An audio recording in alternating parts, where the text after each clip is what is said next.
Good morning ছাত্রছাত্রী সবাই, তোমরা কেমন আছো? আশা করি ভালোই আছো। আবার আমি তোমাদেরকে স্বাগত জানাই আমার আজকের ক্লাসে এডুকেশন ব্লগ চ্যানেলে। ঠিক আছে, তো আমরা গতদিন করেছিলাম কি ন্যারেশন, মানে উক্তি, প্রত্যক্ষ উক্তি আর পরোক্ষ উক্তি। তো প্রত্যক্ষ উক্তি পরোক্ষ উক্তিতে মানে ডিরেক্ট স্পিচ ইনডিরেক্ট স্পিচে আমরা কতটুকু করেছিলাম? আমরা অতটুকু করেছিলাম যে যদি কোনো ন্যারেশনের মানে স্পিচের ডাইরেক্ট স্পিচ যদি প্রেজেন্ট বা ফিউচার টেন্সের হয় তাহলে ইনডিরেক্ট স্পিচটা ভার্বের কোনো টেন্সের পরিবর্তন ঘটে না। ঠিক আছে, তো আজকে আমরা এর পরবর্তী অংশ থেকে শুরু করব আজকের ক্লাসে। ঠিক আছে, আর ক্লাসটা শুরু করার আগে তোমাদেরকে একবার বলে দিই যে নতুন যারা আছো তোমরা আমার চ্যানেলটাকে সাবস্ক্রাইব করবে আর বেল আইকনে ক্লিক করবে, যাতে আমি নতুন কোনো ভিডিও আপলোড করা মাত্র তোমাদের কাছে অতি সত্বর নোটিফিকেশন চলে যায়। ঠিক আছে, তো চলো শুরু করা যাক আজকের আমাদের পরবর্তী অংশটুকু। ঠিক আছে, তো তো নেক্সট আমাদের ফর্মুলাটা কী আছে? নাম্বার 3, সাবঅর্ডিনেট ক্লজের ভার্বের দ্বারা যদি ইউনিভার্সাল ট্রুথ চিরসত্য প্রকাশিত হয়, ইউনিভার্সাল চিরসত্য, তবে সাবঅর্ডিনেট ক্লজের টেন্সের কোনো পরিবর্তন ঘটে না যখন আমরা ডিরেক্ট থেকে ইনডিরেক্ট স্পিচে নিয়ে যাব। ঠিক আছে, ইউনিভার্সাল ট্রুথ থাকলে কোনো পরিবর্তন ঘটবে না, যেরকম আছে ওই রকমই টেন্স থাকবে। যেমন he said the sky is blue, আকাশের রং নীল, এটা একটা চিরসত্য ঘটনা, চিরসত্য বিষয়। ঠিক আছে, তো ইংলিশ স্পিচে কী হবে? He said that the sky is blue. Clear? এই হলো আমাদের রুল নাম্বার 3। ওকে, এখন আমরা নেক্সট রুলটা দেখব কি আছে। নেক্সট হলো প্রিন্সিপাল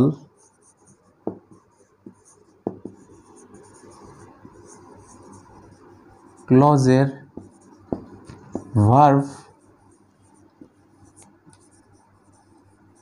ফার্স্ট টেন্সের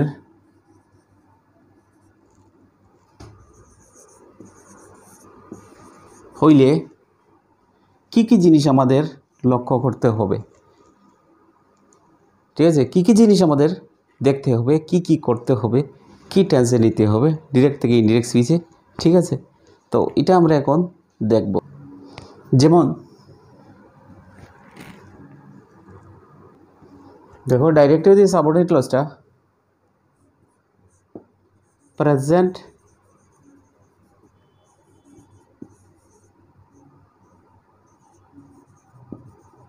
ইনডিফিনিট টেন্সে থাকে তাহলে ইনডাইরেক্টে কী হবে? ফার্স্ট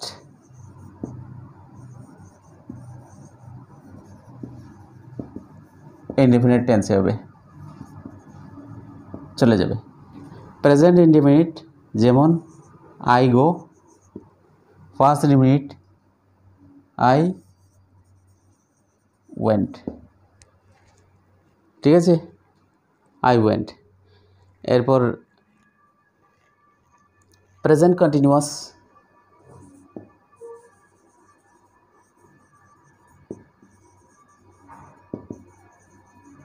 প্রেজেন্ট কন্টিনিউয়াস টেন্সে থাকলে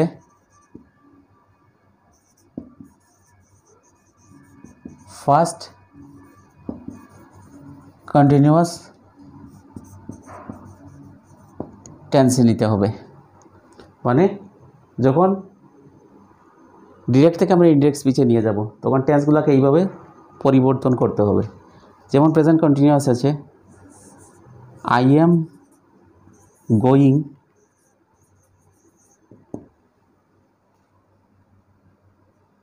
ফার্স্ট কন্টিনিউয়াস হবে আই ওয়াজ গোয়িং। ঠিক আছে, নাম্বার 3, প্রেজেন্ট পারফেক্ট থাকলে ফার্স্ট পারফেক্টে নিয়ে যেতে হবে।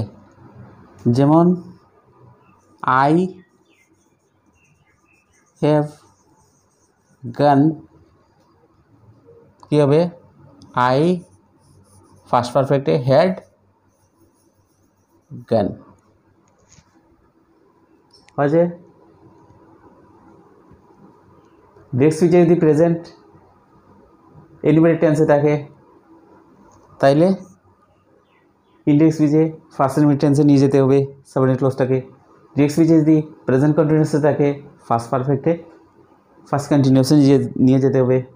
নেক্সট স্পিচে যদি প্রেজেন্ট পারফেক্টে থাকে ফার্স্ট পারফেক্টে প্রেজেন্ট ফার্স্ট পারফেক্টে নিয়ে যেতে হবে। ওকে, নেক্সট দেখবো এখন 4 নম্বর প্রেজেন্ট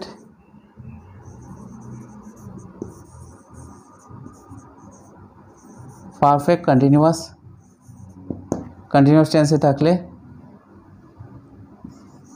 ইনডিরেক্টে ফার্স্ট পারফেক্ট কন্টিনিউয়াস টেন্সে নিয়ে যেতে হবে। ঠিক আছে, যেমন I have been going past perfect কী হবে আই হ্যাড বিন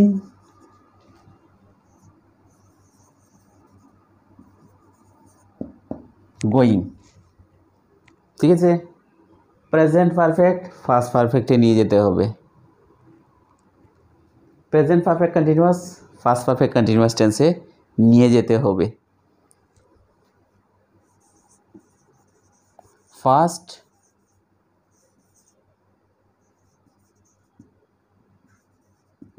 এলিমিনেটে থাকলে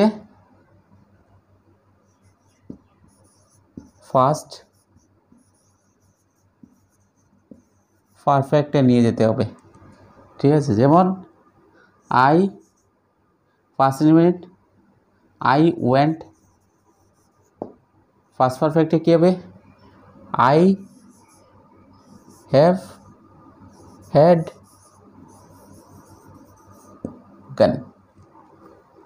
ঠিক আছে, নেক্সট স্পিচে সাবঅর্ডিনেট ক্লজটা যদি ফার্স্ট এলিমেন্ট টেন্সে থাকে ইনডিরেক্ট স্পিচে নেওয়ার সময় ফার্স্ট পারফেক্ট টেন্সে নিয়ে যেতে হবে। ফার্স্ট এলিমেন্টে সেন্টেন্স কীরকম হয় আই ওয়েন্ট, ফার্স্ট পারফেক্ট কী হবে আই হ্যাড গান। ওকে, এগুলো মনে রাখতে হবে, very important. Number 6 first continuous থাকলে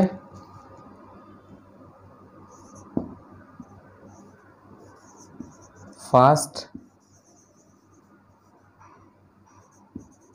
পারফেক্ট কন্টিনিউয়াস টেন্সে নিতে হবে সাবঅর্ডিনেট ক্লজটাকে ডিরেক্ট থেকে ইনডিরেক্টে নেওয়ার সময়। ফার্স্ট কন্টিনিউয়াস কি I was going, past perfect continuous টেন্সে কী হবে আই হ্যাড বিন গোয়িং। হয়েছে, ফার্স্ট কন্টিনিউয়াস থাকলে ফার্স্ট পারফেক্ট কন্টিনিউয়াস টেন্সে নিয়ে যেতে হবে ডিরেক্ট স্পিচে ফার্স্ট কন্টিনিউয়াস থাকলে। ক্লিয়ার? 7 ফার্স্ট পারফেক্টে থাকলে ডিরেক্ট স্পিচ ইনডিরেক্টে সেম ফার্স্ট পারফেক্টই হবে। যেমন I had gone I had gone. Past পারফেক্টে থাকলে ফার্স্ট পারফেক্টেই থেকে যাবে। ঠিক আছে, 8 ফার্স্ট পারফেক্ট কন্টিনিউয়াস টেন্স থাকলে ডিরেক্টে ইনডিরেক্টে সেম ফার্স্ট পারফেক্ট কন্টিনিউয়াস টেন্সেই থাকবে। যেমন I had been going, I had been going. Past perfect continuous tense past perfect continuous টেন্সেই থাকবে। ডাইরেক্ট স্পিচে ফার্স্ট পারফেক্ট থাকলে ইনডাইরেক্ট স্পিচেও ফার্স্ট পারফেক্ট কন্টিনিউয়াস টেন্সে নিয়ে যেতে হবে সাবঅর্ডিনেট ক্লজটাকে। Okay, clear? Number 9, future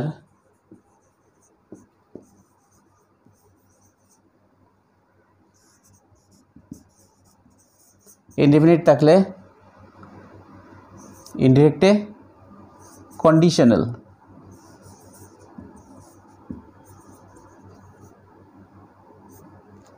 future indefinite হবে। ঠিক আছে, যেমন আই শ্যাল গো, কন্ডিশনালে কি হবে? I should go, I shall go, I should go, sorry, এটা হলো conditional future indefinite.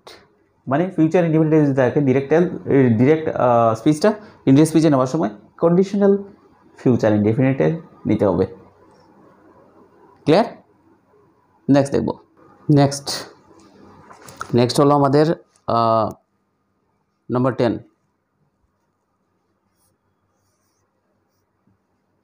Future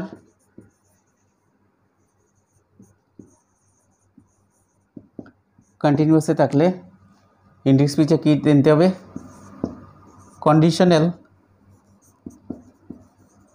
future continuous নিতে হবে। যেমন I shall be going, conditional future কন্টিনিউয়াসে কী হবে? I should be going, I should be going. ঠিক আছে, ফিউচার কন্টিনিউয়াস। নাম্বার 11,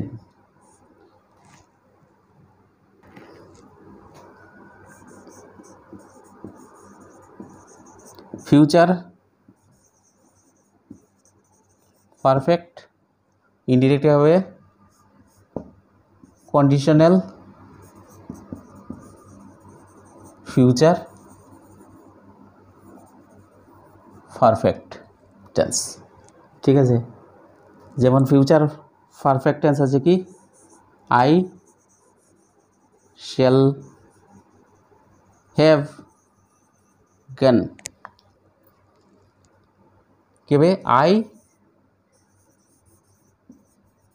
শুড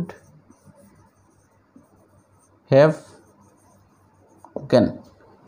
তা কন্ডিশনাল ফিউচার পারফেক্টে নিয়ে যেতে হবে। তো আমরা এখন আজকে বুঝতে পারলাম যে ন্যারেশন করার সময়, উক্তি করার সময়, প্রত্যক্ষ উক্তি পরোক্ষ উক্তি করার সময় আমরা কি কি নিয়মাবলী অনুসরণ করতে হবে আমরা এটা বুঝতে পারলাম। টেন্সের বিষয়গুলো আমরা বুঝলাম যে ডিরেক্ট স্পিচটা যদি প্রেজেন্ট বা ফিউচার টেন্সের হয় তাইলে ইনডিরেক্ট স্পিচে সাবঅর্ডিনেট ক্লজটা প্রেজেন্ট বা ফিউচার টেন্সের হইলে ইনডিরেক্ট স্পিচে নেওয়ার সময় কোনো টেন্সের পরিবর্তন করতে হয় না। আর এর পরবর্তী নিয়মটা কি দেখলাম? যদি সাবঅর্ডিনেট ক্লজে কোনো ইউনিভার্সাল ট্রুথ থাকে, চিরসত্য থাকে, তাহলে ইনডিরেক্ট স্পিচে নেওয়ার সময়ও ওটা কোনো ভার্বের টেন্সের কোনো পরিবর্তন হবে না, যেরকম আছে একই রকমই থাকবে। ঠিক আছে, এর পরবর্তীটা হলো যদি সাবঅর্ডিনেট ক্লজের ভার্বের টেন্সটা ফার্স্ট টেন্সের হয়, তাহলে ইনডিরেক্ট স্পিচে নেওয়ার সময় সাবঅর্ডিনেট ক্লজটাকে কি কি টেন্সে পরিবর্তিত করতে হয়।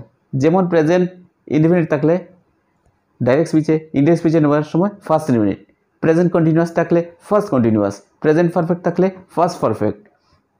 ঠিক আছে, এইরকম ফিউচার কন্টিনিউয়াস থাকলে কন্ডিশনাল ফিউচার পারফেক্ট নিতে হয়। তো এইগুলো আমরা বুঝতে পারলাম। তো এগুলো খুবই গুরুত্বপূর্ণ বিষয়, এগুলো তোমাদের মনে রাখতে হবে, আর না হলে উক্তি পরিবর্তনে অনেক অসুবিধা হবে। ঠিক আছে, তো আজকে ক্লাসটা এতটুক থাক।